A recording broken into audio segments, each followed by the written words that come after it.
2장까지밖에 아직 안 했는데 한번 1장하고 2장 제목 정리해 볼까요? 제목을 정리하는 이유는 제목 정리하면서 거기에 어떤 내용들이 있었지? 어떤 내용들을 또 배웠었지? 한번 떠올려 보자는 거예요. 자꾸 머리를 생각해 보자는 거예요. 자, 1장 뭐죠? 억압. 그렇죠? 우리 피라미드 맨 꼭대기다 1장. 그렇죠? 거기 1장. 피라미드 맨 꼭대기다 1장 쓰고 거기다가 억압. 자, 이집트가 이스라엘을 억압했죠. 그렇죠? 노예로 학대하고 억압했잖아요. 그런 내용 다루고 있어요. 자, 2장이 어디죠? 2장이 M자의 맨 밑에죠. 그렇죠? 왜 M자의 좌측에서 맨 밑에. 거기 뭐죠? 제목이? 출생 도망. 출생만 쓰려다가 그러면 너무 절반의 내용이 너무 우리가 기억을 못할까 봐서 좀 길지만 출생 도망. 그러니까 모세가 태어나서 어찌 하다가 살인자의 이제 오명을 쓰고 미디안으로 도망가기까지, 망명을 하기까지의 내용을 다루고 있어요. 자, 이제 오늘 3장으로 지난번에 했었는데 우리 앞부분 좀 하다가 시간이 많이 갔죠. 자, 그렇게 해서 지금 모세는, 자, 장소가 중요합니다, 여러분. 장소. 우리가 사실 그래서 조금 뜻이 있는 사람 같은 경우는요, 성경 지도를 하나 사놓고 보면 좋아요. 성경을 읽을 때 지도를 보면 이쪽이구나 이렇게. 정 안 되면 성경책 뒷부분에 있는 지도라도 한번 보는 것도 괜찮아요. 그러면은 거기에 구약시대 때의 지도, 신약시대 때의 지도 뭐 이런 게 나오잖아요. 자, 근데 지금 여기입니다, 여러분. 모세가 지금 어디에 있어요? 미디안에 있어요. 자, 이렇게 한번 정리해 봅시다. 모세가 맨 처음에 머물렀던 그 출생할 때, 그렇죠? 그 출생에서부터 40년 동안 머물렀던 데가 어디예요? 어디예요? 지명이? 이집트죠, 이집트? 이집트에서 40년 정도. 그리고 나서 그가 이제 도망을 가서 지금 어디에 머물렀어요? 미디안 땅에 지금. 그러기를 한 40년 정도 있어요. 그래서 모세가 나이 80세 정도. 그러니까 오늘 3장의 내용은 몇 년이 흐른 거예요? 40년이 지난 거예요, 지금. 40년. 그래서 모세의 나이가 80세 정도 된 거예요. 자, 우리 아직 하진 않았지만 더 나아가서 이제 모세가 미디안 땅에서 사명받고 다시 애굽으로 가서 이스라엘 백성 데리고 나와서 이제 어디로 가죠? 그들이 가나안 땅을 향해 가지만 가나안에 못 들어가죠. 그래서 광야에서만 또 모세가 광야에서만 살게 돼요. 그러기를 몇 년? 40년을 또 거기 살게. 그래서 모세의 생애를 학자들이 나눌 때 되게 쉽게 나눠요. 딱 120살 살았는데 40년 이렇게 사는 거예요. 세 군데에서.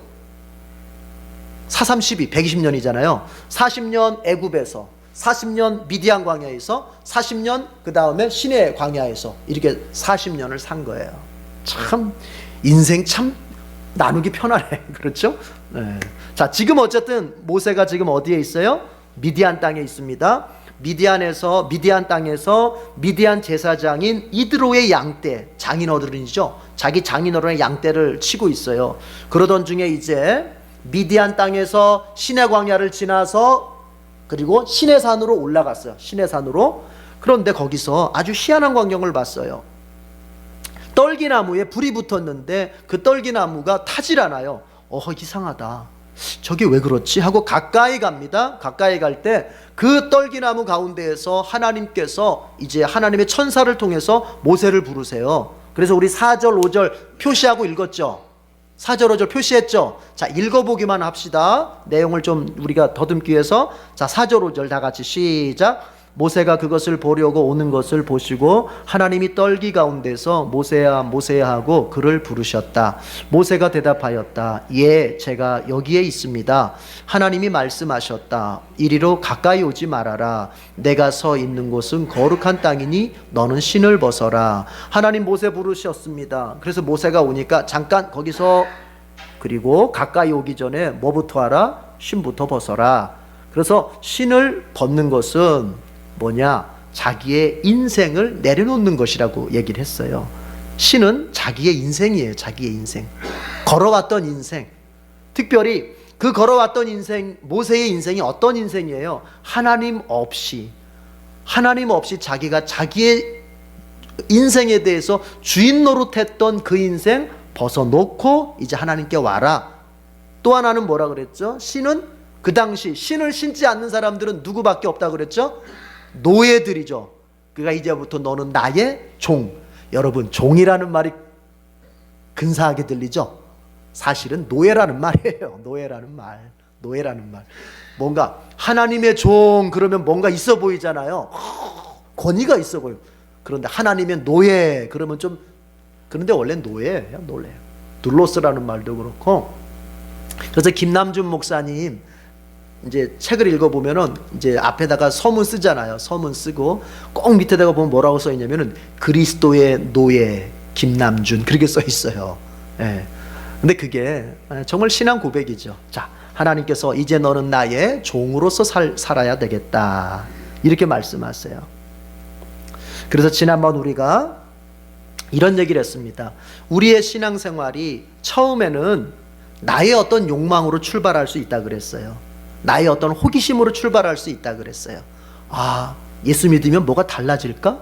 아, 교회를 다니면 뭐가 좀 좋아질까? 그래서 좀 내가 요즘 이런 문제로 내가 어려움을 겪고 있는데 교회 나가서 이런 문제 좀 해결받고 싶다. 괜찮아요. 그렇게 출발할 수 있어요. 누구든지 그런 거예요. 저도 그렇고 여러분도 그렇고 그런 현실적인 문제, 자신 안에 아직 해결되지 않은 어떤 욕망에 대해서 교회를 나가면 좀 나아지려나 하면서 출발할 수 있는 거예요. 자, 그렇죠? 그렇게 출발을 하지만 점점 이제 신앙의 연륜이, 그렇죠? 더해가면서 어떻게 변해가야 돼요? 신앙이 달라져 가야 된다 그랬죠? 어떤 신앙으로 달라져 가요? 하나님을 점점점 알게 되고, 그리고 하나님을 알면 알수록 내 안에서 일어나는 게 있습니다, 여러분. 이게 꼭 같이 갑니다. 하나님을 알면 알수록 내 안에 일어나는 증상이 있어요. 그게 뭘까요? 그게 회개예요, 회개. 이상하죠? 하나님을 알면 알수록요, 신앙생활을 더 깊게 하고 깊게 하면 깊게 할수록요, 이상하게요, 회개가 더 자주 나오고 회개가 더 깊게 나오게 됩니다. 이상해요. 반대로요, 이렇게 얘기할 수 있어요. 하나님을 모르면 모를수록, 하나님으로부터 멀리 있으면 멀리 있을수록요, 그 사람은 회개가 더 안 나와요. 묘하죠? 우리가 생각할 때는 하나님하고 더 가까이 있으니까 회개가 더 안 나올 것 같잖아요. 그리고 저 멀리 있는 사람이 회개를 더 잘할 것 같잖아요. 그러나 영적인 원리의 실제는 그렇지가 않습니다. 하나님과 가까이 있는 사람일수록 회개를 더 자주, 더 깊게 하고요, 예수님으로부터 멀리 떨어진 사람일수록 회개를 더 못합니다. 왜 그럴까요? 왜 그럴까요? 예수님으로, 하나님으로 가까이 오면 가까이 올수록 내 자신이 너무 더 뚜렷이 보이기 때문에 그래요. 엑스레이 보듯이 너무 뚜렷이 보이는 거예요. 하나님 빛이시잖아요. 빛 대신 하나님 앞에 가까이 오면 가까이 올수록 내 안에 있는 어둠이라고 하는 것이 점점 더 뚜렷하게 보이기 때문에 그런 거예요. 빛으로부터 멀리 떨어져 있을 때는요, 회색도 하얀색으로 보이는 법이에요. 그래서 회개할 게 없어 보여. 빛으로부터 멀리 떨어져 있을 때는 내가 안 보이기 때문에, 마냥 내가 하나님 앞에 주일 성수도 그래도 빼먹지 않고 하고, 어렵지만 11조도 하려고 하고, 나름대로 기도 생활도 하려고 하고, 이런 몇 가지의 규칙을 지켜가고 있으면 내가 신앙생활 다 하고 있는 것처럼 생각이 들어요. 그런데 여러분, 그런 기본적인 것들을 하고 있다 할지라도요, 하나님 앞에 내가 점점 가까이 오고 빛 대신 하나님 앞에 내 자신이 점점점 가까이 오고 있잖아요. 그러면 어느 날 여러분 문득, 내가 주일을 성수해도 11조를 하고 교회의 집사로서 봉사도 하고, 내가 어쨌든 주의 종인 목사하고도 내가 어쨌든 가르침에 잘 따라가기도 하고 하지만, 내 안에 하나님 앞에 정말 은밀하게 주님 앞에서 내가 해결하지 못하는 것들이 보이기 시작하는 거예요. 그런데 여러분, 이걸 아셔야 돼요. 그때가 정말 예수 믿고 있을 때입니다. 그때가 정말 예수 잘 믿고 있을 때입니다. 예. 자, 신앙생활이 그렇게 가는 거예요. 하나님을 더 점점 알게 되고, 그리고 이제 하나님 앞에 회개하게 되고, 회개하니까 하나님이 나에게 그래 내가 너 사랑한다 하면서 하나님의 사랑을 더 깊게 체험하게 되고, 그러면서 이제는 하나님이 내게 뭔가를 주시는 것 때문에 하나님을 사랑하는 게 아니라, 우리 그런 표현 쓰잖아요. 하나님의 손에 들려있는 무엇인가 때문에 하나님을 사랑하는 것이 아니라 하나님이 나를 사랑하시는 그 자체만으로 너무 내 마음이 감격스러워서 하나님을 사랑하게 되는, 그러니까 하나님이 내게 무엇인가를 주실 것 때문에 사랑하는 것이 아니라 하나님 그분 자신 때문에 하나님을 사랑하는 이런 신앙으로 점점점 깊어져 가야 되는 거예요. 그리고 나서 더 깊어지면 어떻게 돼요? 이제 하나님 사랑을 내가 그렇게 하나님 그분 자신 때문에 하나님을 사랑하는 경지에 올라가잖아요. 그러면 이제 그 사랑의 경지가 뭐로 나타나게 되냐면은 사람을 사랑할 줄 아는 거로 나타나게 돼요. 사람을 사랑할 줄 아는 것으로. 여러분, 이게 달라요. 내가 하나님에 대한 사랑이 없이 나의 어떤 인위적인 것을 사랑하는, 사람을 사랑하는 것과요, 정말 하나님의 사랑의 감격이 내 안에 충만하게 넘쳐서 그 사랑에 대한 보답으로서 사람을 사랑하는 것은요, 달라요. 같을 것 같죠? 달라요. 어떻게 다를까요? 어떻게? 하나님의 사랑에 대한 부어주심이 없이 내가 누군가를 사랑하잖아요. 그러면 그 사람은요, 반드시 어느 땐가는 지쳐가지고 그 사람하고 싸우게 됩니다.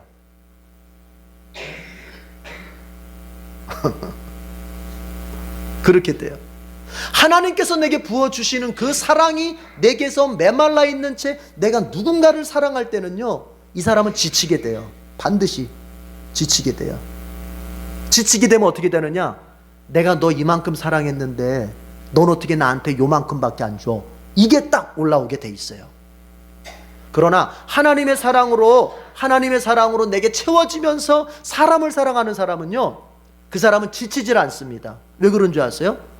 그 사람은 절대로 사람에게서 뭔가 기대하지 않습니다. 사람에게서 보답을 바라지 않습니다. 사람으로부터 칭찬을 구걸하지 않습니다. 오직 그는 내가 누군가를 사랑하고 있는 그 모습을 하나님이 보고 있다는 그 자체만으로 기쁘고 만족해요. 하나님이 알아주시면 그거로 만족해요. 하나님이 나를 보고 있다고 생각하면 그거로 감사할 뿐이에요. 그렇기 때문에 사람에게 섭섭하고 사람으로부터 실망하고 사람으로부터 배신감을 느끼고 이럴 게 없단 말이에요. 이게 달라요.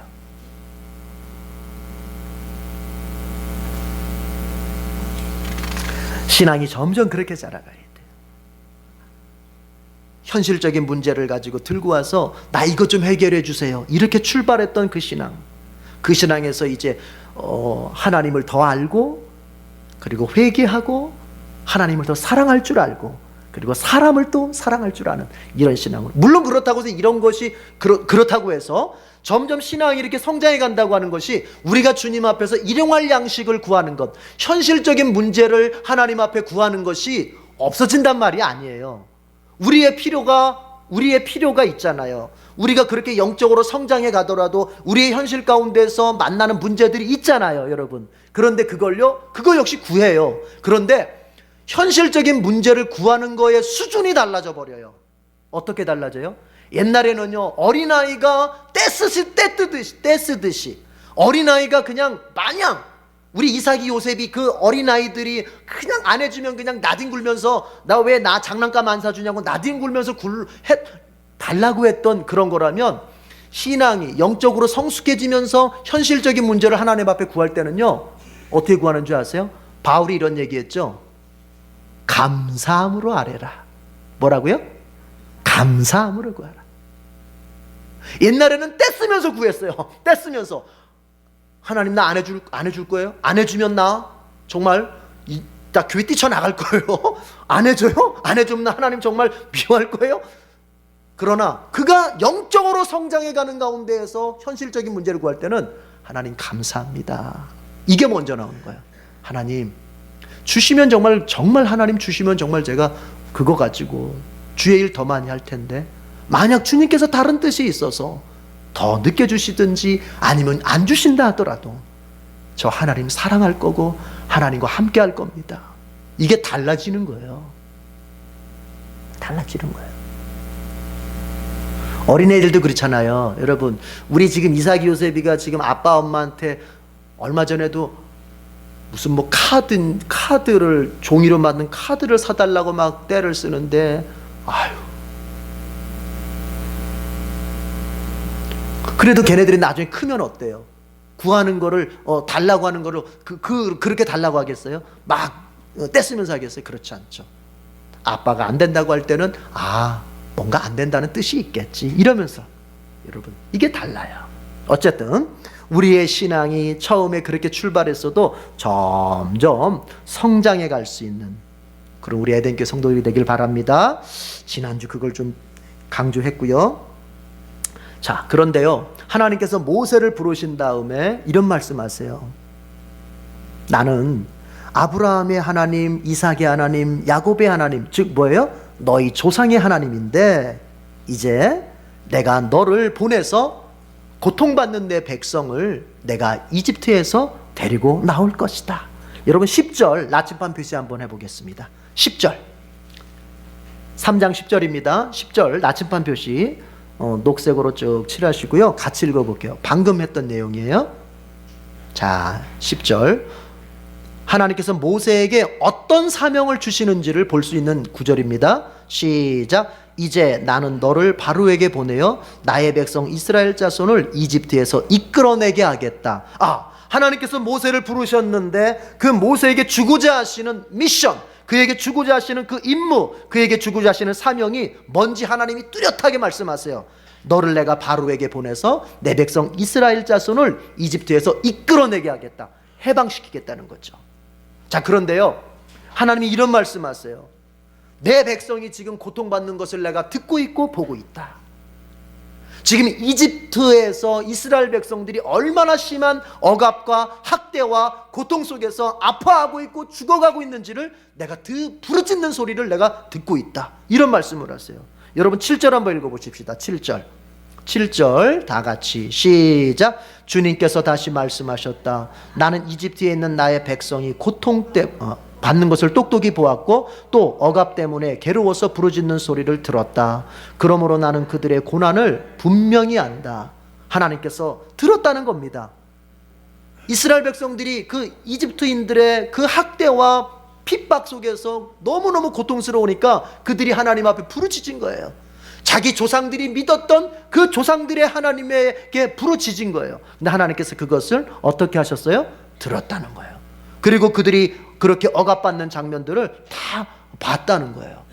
이스라엘 백성들의 고난을 다 아신다는 겁니다. 그래서 이제 모세를 너를 보내서 그 고통받는 내 백성을 이집트에서 이끌어내게 하겠다 이렇게 말씀하세요. 여러분, 하나님은 하나님의 백성의 고난을 분명히 아십니다.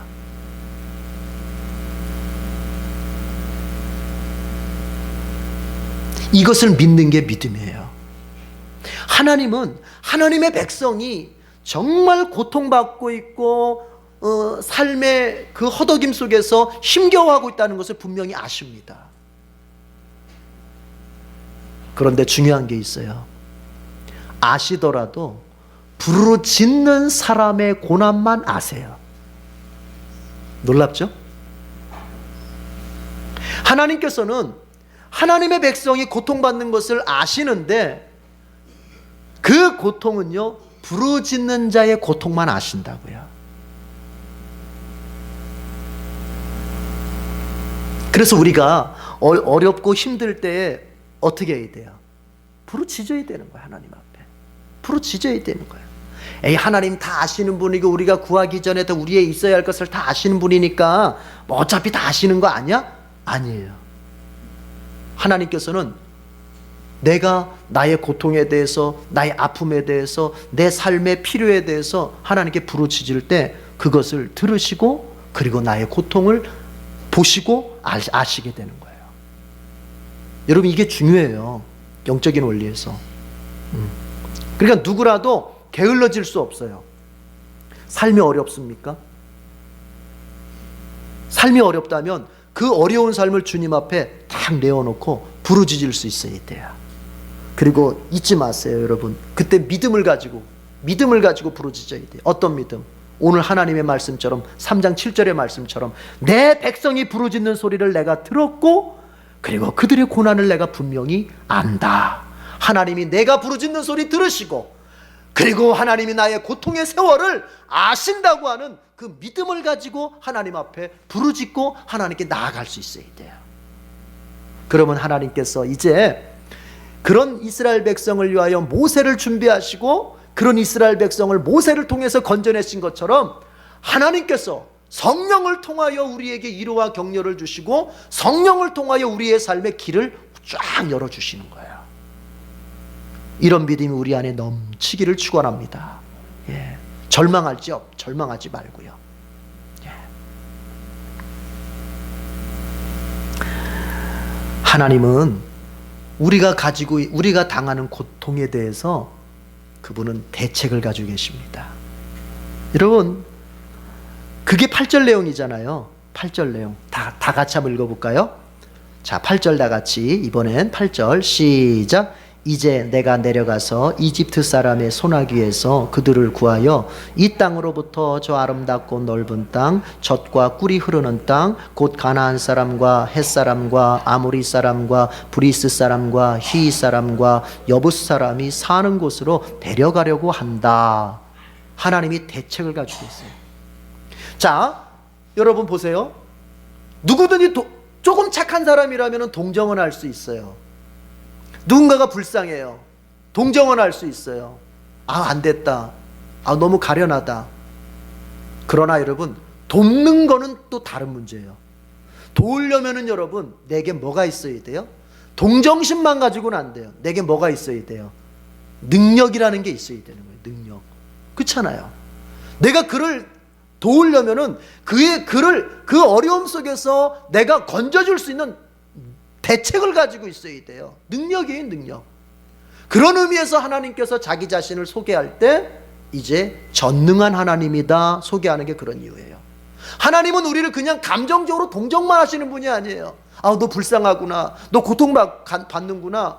너도 참 네가 힘겨운 세월을 사는구나. 이것에 대해서 하나님이 그냥 불쌍히 여기기만 하시고 우리에 대해서 어떤 대책도 세워줄 수 없고 우리에 대해서 어떤 능력도 발휘할 수 없다면 그 하나님 우리가 뭐하러 믿어요? 그러나 하나님은, 우리가 믿는 하나님은 어떤 하나님이냐면 그 하나님은 나의 어려움을 긍휼히 여겨주실 뿐만이 아니라 나의 부르짖는 소리에 대해서 귀 기울여 들으실 뿐만이 아니라 들으신 후에 우리를 위하여 대책을 세우실 수 있는 전능하신 하나님이십니다. 이 믿음을 다 가져야 돼요. 이스라엘 백성은 하나님이 그겁니다. 지금 너희들이 이렇게 지금 이집트 사람들에 의해서 억압당하고 그래서 괴로워서 나한테 부르짖고 있는데 이제 내가 내려가서 이집트 사람의 손아귀로부터 너희를 건져서 젖과 꿀이 흐르는 가나안 땅으로 내가 너희들을 데리고 갈 것이다. 여러분, 이 하나님께서 우리 안에 계시는 하나님이요, 이 하나님께서 나의 현실 속에 계시는 하나님이심을 꼭 믿길 바랍니다. 그럼 믿으면 그 다음 할 게 있어요. 그 다음엔 인내하는 거예요. 따라합시다. 믿었으면 인내하며 기다리자. 이게 중요한 거예요. 소망을 갖고 기대를 합니다. 그리고 하나님께서 이것을 이루실 것에 대해서 믿음을 가졌습니다. 그럼 이제 여러분 조금 힘들어도 원망하고 불평하지 말고 인내하면서 기다리는 거예요. 네. 그래서 이제 하나님께서 모세를 준비하셔가지고 이스라엘 백성들한테 보내주시잖아요. 그때까지는 그래서 모세를 통해서 하나님께서 이제 또 홍해를 열고 이스라엘 백성을 건져주시잖아요. 그때까지는 여러분 이스라엘 백성들이 괴로워도 어떻게 해야 돼요? 괴로워도 뭐 해야 돼요? 인내해야 되는 거예요. 인내하는 거예요. 인내할 때 그냥 시간만 보내지 말고 뭐 하면서 인내하냐? 부르짖으면서 인내하는 거예요. 예. 이게 원리예요, 원리. 자, 믿습니다. 그러면 이제 기도하면서 인내하는 거예요. 하나님께서 그러면 놀라운 역사를 이루시는 때가 우리 모두에게 올 줄로 믿습니다.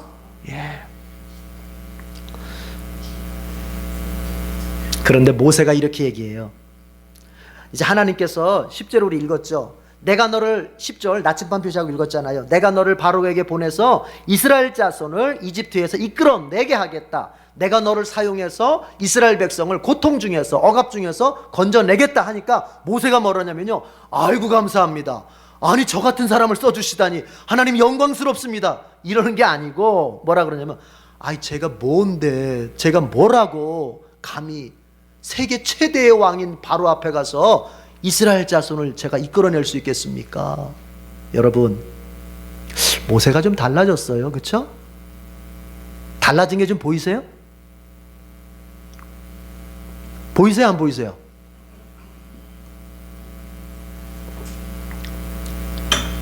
모세가 좀 어떻게 변한 것 같아요? 좀 40년 전에 어땠죠? 40년 전에 그냥 이거 한 방에 그냥 막 혈기가 아주 그냥 혈기가 방자해가지고 내가 뭔가를 할 수 있다. 이제 내가 또 그래도 이제 이 정도 영향력이 있고 이 정도 위치가 됐으니까 내 동족인 히브리 민족을 한번 좀 생각 좀 해볼까 하고 나갔다가 제일 먼저 뭐부터 했어요? 살인부터 저질렀잖아요.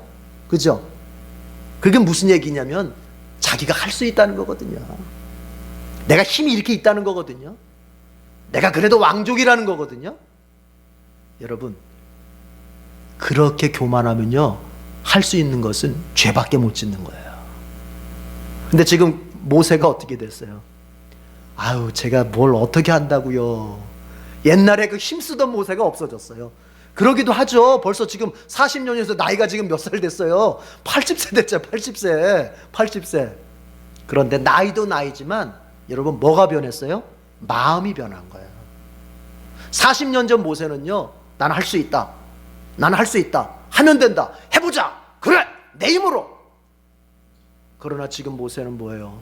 저는 아무것도 할 수 없습니다. 이제 계속 그게 이어지는데 벌써 딱 나오잖아요. 제가 뭐라고 바로 앞에 가서 이스라엘 자손을 이끌어낼 수 있겠습니까? 여러분, 이거는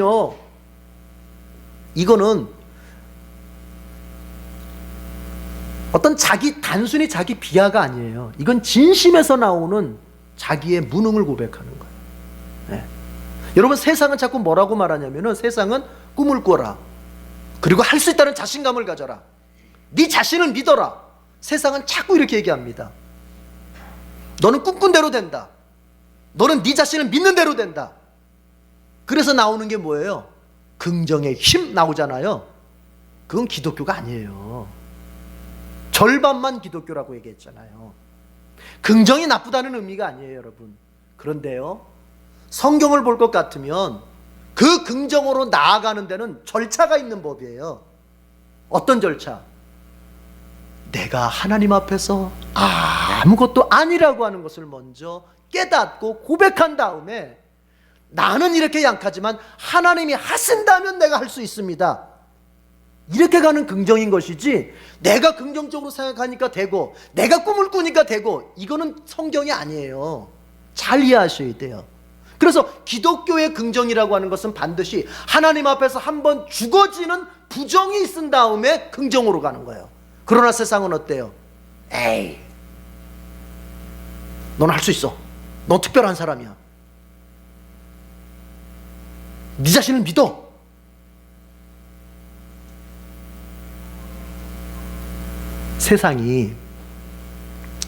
세상이 왜 이렇게 자꾸 혼란스럽고, 세상이 자꾸 왜 이렇게 정글처럼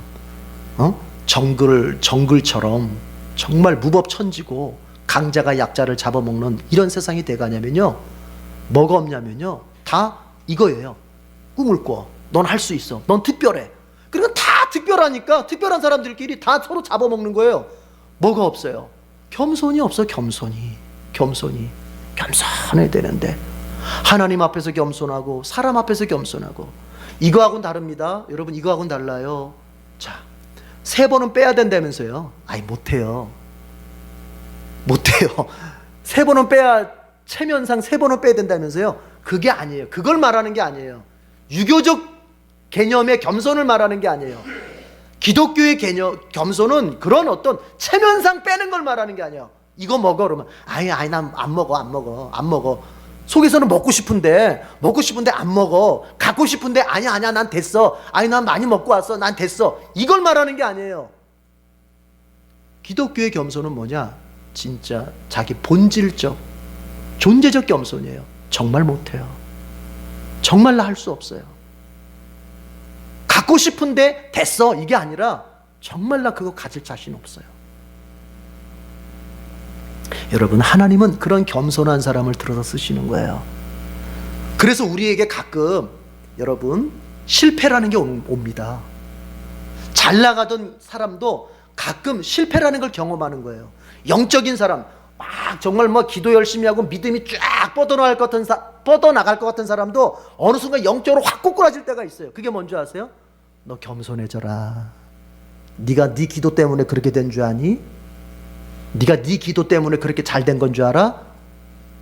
넌 아직도 죄인에 불과하다. 내가 은혜를 베푼 거야. 맞아요. 겸손해지더라. 또 벌려놓은 일들이 처음엔 잘 될 것 같다가 확 막혀가지고 잘 안 됐어요. 그 뭐겠어요? 네가 아무리 지혜롭고 네가 아무리 똑똑하고 네가 아무리 열심으로 24시간 4시간밖에 안 자고 20시간 일하면서 일한다 하더라도 하나님이 함께 하시지 않으면 안 된다고 하는 것을 알게 하시는 겸손케 하는 거예요. 예, 겸손케 하는 거예요. 어떤 일이 자꾸 막힙니까? 여러분, 그때 뒤돌아봐야 될 게 있어요. 그게 뭐냐면 내가 하나님 앞에서 지금 혹시 교만을 떨고 있는 건 아닌가 생각해 봐야 돼요. 모세가 달라졌어요. 우리 아이가 달라진 게 아니라 모세가 달라졌어요. 어떻게 달라졌어요? 자신감 넘쳤던, 누구 앞에서도 자신감 넘쳤던 모세가 지금 하나님 앞에 서서는 저는 정말 작은 사람입니다. 그렇게 바뀌는 거예요. 여러분, 믿음이 좋으면 믿음이 성숙해지면 성숙해질수록요, 그냥 막 어깨에다 힘주면서 내가 막 할 수 이렇게 말하는 게 아니에요.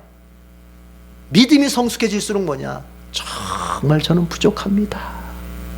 그런데 하나님이 도와주시면 할 수 있습니다. 이렇게 하는 거예요. 우리 에덴교회 교우들, 저와 함께 평생을 신앙생활 해갈 텐데 신앙의 연수가 더해지면 더해질수록 더욱더 겸손해질 수 있기를 정말 소망합니다. 여러분, 제 자신도 그렇고요. 정말 겸손해지는 거예요. 사람은요, 누가 좀 뭔가 좀 알아주면요, 기고만장해져요. 우리 성도들이 목사님, 우리 목사님 참, 우리 목사님 설교 제일 잘하셔. 우리 목사님 정말 뭘 잘하셔. 그러면 그냥 교만이 그냥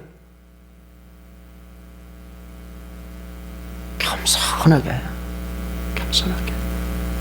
우리가 하나님 앞에서도 겸손할 뿐만 아니라 사람 앞에서도 겸손하십시다.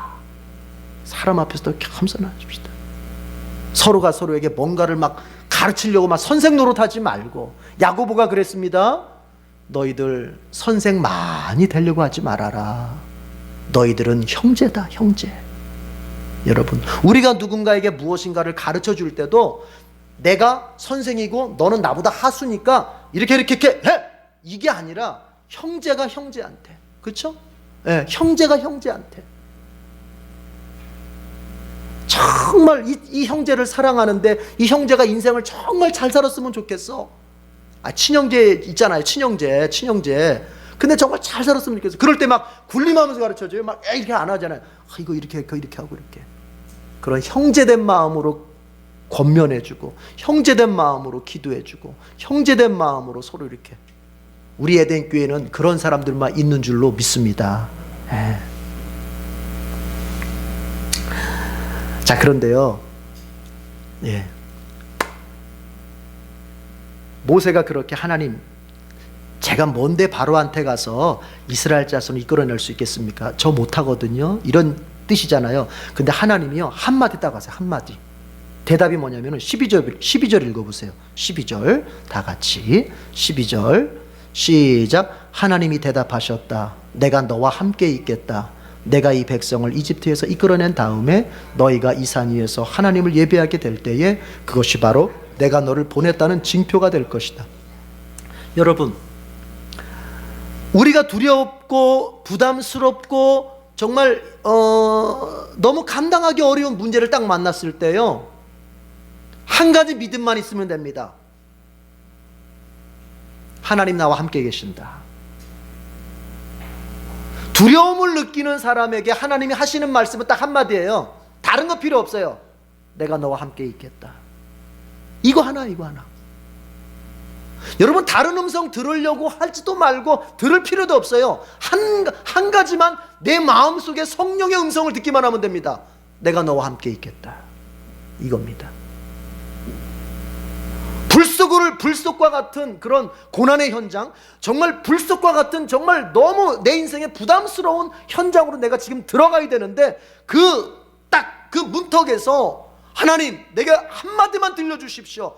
하나님 나와 함께 계신다고 하는 그 믿음의 소리, 믿음의 음성 하나만 들려주십시오. 그 소리 딱 들었으면요, 그냥 뛰어 들어가십시오. 근데 만약에 지금 내가 너와 함께 있지 않다 그러면 들어가면 안 돼요. 지금은 들어가면 안 돼요. 하나님이 내가 너와 함께 있다 하면 뛰어 들어갔어요. 그러나 아니다, 지금은 내가 너와 함께 있지 않다 하면은 딱 멈춰야 돼요. 무슨 뜻인지 아시겠어요? 이스라엘 백성이 그 10명의 정탐 보고, 12명 정탐 보고 들은 다음에 이제 그들이 거부하잖아요. 가나안 우리 못 들어간다고. 그 사람들 우리보다 강하니까. 부정적인 보고 듣고 나서 우리 다 실망하고 절망하면서 하나님 원망했잖아요. 그때 하나님께서 이제 너희들, 그래, 니들의 믿음대로 너희들 못 들어간다. 40년 동안 광야 돌아야 된다 했더니 이스라엘 백성들이 어때요? 아니라고. 우리 마음 다시 고쳐먹겠다고, 다시 고쳐먹고 하겠다고 하면서 지금 들어가겠다고 하면서 막 난리 피잖아요. 그때 모세가 못 들어가게 합니다. 못 가게 합니다. 지금은 가면 안 된다, 지금 가면 안 된다 하면서 왜 가지 말아야 되냐면, 지금은 하나님께서 너희와 함께 계시지 않는다, 그렇게 모세가 얘기를 해요. 그런데도 그 소리 안 듣고 막 뛰어들어가다가 결국 가나안 민족에 의해서 호르마까지 쫓겨가잖아요. 무슨 말씀을 드리려고 하냐면은, 어떤 일을 하는 데 있어서 그것이 두려운 일이든 쉬운 일이든 간에 하나님이 나와 함께 계신다고 하는 그 믿음이 딱 생기면 들어가십시오. 그러나 내가 그 일을 감당하는 데 있어서 하나님께서 내가 너와 함께 하겠다는 음성을 듣기 전에는 여러분, 쉬운 일도 들어가면 안 돼요.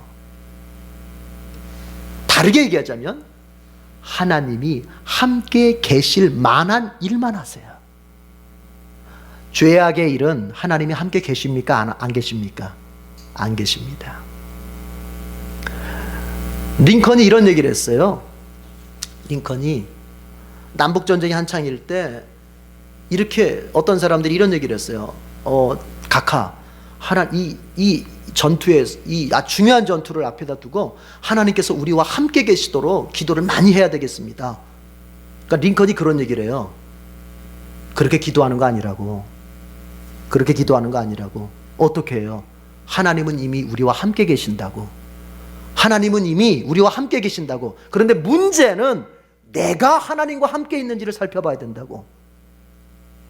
하나님은 우리와 함께 계시지만 내가 과연 그 하나님과 함께할 자세가 돼 있는지 살펴보라고. 무슨 얘기입니까? 이런 사람들이 있으면 안 되잖아요. 죄악의 일을 하고 있어요. 사업을 하면서 악하게 사업을 해요. 내가 지금 도둑질하면서 하나님 정말 잘 되게 해주십시오. 지금 로또를 맞춰가면서 하나님 꼭 되게 해주십시오. 그런 일에 하나님 함께 하십니까? 안 하시죠. 하나님이 나와 함께 할 만한 일만 하시자고요. 그러면 하나님은 언제나 우리와 함께 계시는 거예요. 아시죠? 예. 하나님께서 모세에게 내가 너와 함께 있겠다. 그러니 두려워하지 말아라. 여러분, 자신 없어 하는 사람에게 하나님이 주시는 답변은 딱 하나밖에 없습니다. 내가 너와 함께 하겠다. 이 음성 들으시길 바랍니다. 자, 마지막 표시하고요. 14절, 15절 망원경 표시하겠습니다. 14절, 15절 망원경 표시하고 자, 짧게 설명하고 마치겠습니다. 14절 15절 망원경 표시하겠습니다. 자, 읽어보겠습니다. 시작. 하나님이 모세에게 대답하셨다. 나는 곧 나다. 너는 이스라엘 자손에게 이르기를 나라고 하는 분이 너를 그들에게 보냈다고 하여라. 하나님이 다시 모세에게 말씀하셨다. 너는 이스라엘 자손에게 이르기를 여호와 너희 조상의 하나님 곧 아브라함의 하나님 이삭의 하나님 야곱의 하나님이 나를 너희에게 보내셨다 하여라. 이것이 영원한 나의 이름이며 이것이 바로 너희가 대대로 기억할 나의 이름이다. 아멘. 하나님께, 모세가 하나님 앞에, 그러면 하나님 좋습니다. 저와 함께 있겠다고 하시니까 뭐 제가 간다고 쳐요. 그런데요, 하나님, 제가 만약에 이스라엘 자손에게 갔을 때 저한테 하나님이 너를 보냈다는데 그 하나님이 이름이 뭐야? 저한테 묻는다면은 제가 뭐라고 알려줘야 되죠? 네. 여러분, 이게 어떤 배경에서 어떤 배경인지 이해를 해야 돼요. 여러분, 당시 사람들은, 고대 사람들은 신이 많이 있다고 봤어요. 그렇죠? 신이 많이 있다고 봤어요. 그 신들은 각각의 이름을 가지고 있어요. 자기가 믿는 신의 이름을 가지고 있어요. 그럼 모세, 너를 보낸 그 하나님이 도대체 이름이 어떤 분이야? 이렇게 묻는 거예요. 그때 하나님께서 모세한테 말씀하시기를, 우리 그 개역개정 성경에 이렇게 나왔죠. 나는 스스로 있는 자니라. 그렇게 나왔죠. 그게 지금 뭐라고 표현되면 나는 곧 나다 이렇게 표현되어 있는 거예요. 이게 사실 쉬운 말은 아니에요. 그런데 그러면 스스로 있는 자든 나는 곧 나다라는 말이든 그 근본적인 의미는 이런 것으로 볼 수 있어요. 뭐냐? 하나님은요, 어떤 것으로도 어떤 것으로도 영향을 받지 않는 바로 근본적인 분이시라는 거예요. 하나님은. 여러분, 조금 어려운 얘기 해볼까요? 이 세상에 존재하는 모든 것들은 다 그것이 존재하거나 그것이 활동하게끔 만들어주는 원인이 있어요, 없어요? 그렇죠? 그걸 동인이라 그래요. 동인. 철학적으로는 동인. 자, 이게 네 번째 것이라면 이 네 번째 것을 일으키는 세 번째 동인이 있어요. 이 세 번째 것을 움직이는 두 번째 동인이 있어요. 이 두 번째 것을 움직이게 만드는 첫 번째 동인이 있어요. 그럼 이 첫 번째를 움직이게 만드는 그 동인이 있느냐 없느냐? 무엇이냐? 그런 의미에서 여러분, 토마스 아퀴나스라고 하는 사람은 하나님은 제1원인이다 말한 거예요. 제1원인. 좀 철학적인 것으로 하나님을 이제 이렇게 증명하려고 했던 사람인데, 제1원인, 즉 첫 번째 원인은 그 무엇으로도 영향을 받지 않는, 그 자체가 존재하지만 다른 것에 영향은 줄지언정 당사자는 절대로 무엇으로도 영향을 받지 않는 거예요. 그래서 그분은 영원한 거예요. 변하지 않기 때문에. 자, 좀 어렵습니다만 그쯤 하고요. 그 무슨 얘기냐면요, 여러분, 하나님이 이 세상의 일들을 못하실 거라고 여러분 두려워하지 말라는 거예요. 하나님은 어떤 곳에도 영향을 받지 않는 제1원인이기 때문에 이 세상 그 무엇으로도 영향을 받지 않으세요. 그분이 영향을 받는다면요, 딱 하나입니다. 뭐냐? 우리의 믿음과 기도입니다. 우리의 믿음을 따라서 우리의 기도를 들으시고 자신의 뜻을 세우기도 하시고 자신의 뜻을 뒤로 물리기도 하시고 자신의 뜻대로 행하기도 하시는, 즉 우리 믿는 자들의 그 간절한 기도를 따라서 우리의 믿음을 따라서 하나님이 이렇게 저렇게 하시긴 하셔도 이 세상 그 어떤 것에, 정치가에, 어떤 경제가에, 어떤 세상의 제도와 법의 그 영향력으로 하나님을 딱 올가맬 수는 없는 거예요. 그 하나님이 우리 안에 계시는 거예요. 이게 그 말이에요. 이 말이 모세에게 왜 중요하겠어요, 여러분? 이런 겁니다. 내가 너와 함께 있겠다. 함께 있는데 문제는 뭐냐? 함께 있는 그 신이 능력도 없고 어디 가든지 맨날 빌빌하고 그러면은 함께 있는 게 무슨 의미가 있겠어요? 그렇잖아요? 제가 제 아들들한테, 야, 걱정하지 마.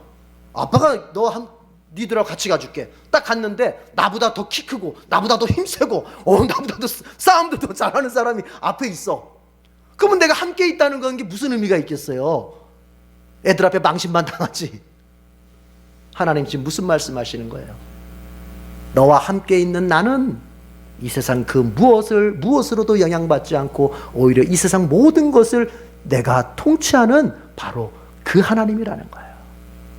여러분, 하나님은 위대하십니다. 제발 돈 많은 사람 앞에 가서 이렇게 기죽지 마세요. 여러분보다 더 권세 있고 여러분보다 더 권력 있는 사람들이라고 해서 그 앞에 가서 위축돼 가지고 이렇게 있지 마세요. 정말 하나님이 위대하다고 믿으시다면 그 위대한 하나님의 자녀인 나 역시도 그 위대함의 품격을 가지고 있는 거예요. 당당하게 어디에서든 교만하지는 않지만 당당하고 겸손하지만 항상 정말 내가 위풍당당할 수 있는 그런 그리스도인이 되었으면 좋겠어요. 기도하겠습니다.